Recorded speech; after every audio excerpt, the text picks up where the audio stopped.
The question is the compound A on treated with Na gives B, okay, and with PCl5 gives C. B and C, and B and C react together and gives diethyl ether, okay, and ABC are in the order. Means ABC are in the order. What will be the ABC part? A and B and C part. So let's do the reaction part. Okay. So question like this can be solved from the bottom up approach. So always solve a question from the back side. But from the means from the product. What is the product? So there is the ethyl ether. Ethyl ether means C O C C. Okay. Put this H.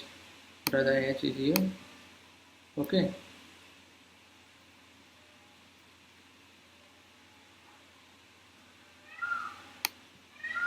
Like this, 3H this side, 1 2 3, because carbonate tetrahedral, that's why, and O and C2H5, these are the H.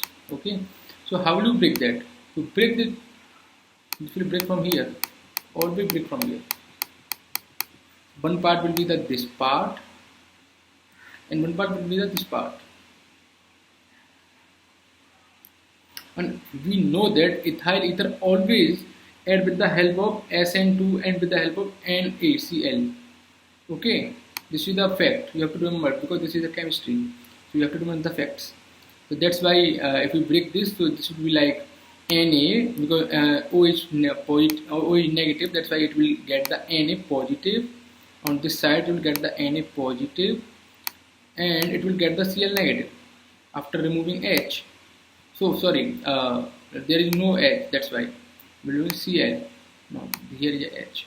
Okay, so it is negative, Cl negative, that will get this. So it will be like C2H5Cl and C2H5Na, C2H5ONa.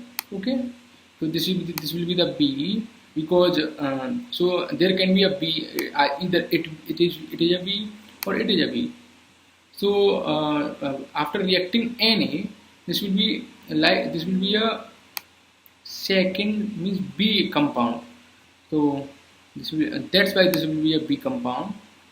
Okay, after reacting Na and reacting Na, this is becoming Na. That's why there will be H always. So this is the first one, A. This is the B, and this is the C. So option number 4 is correct. Okay.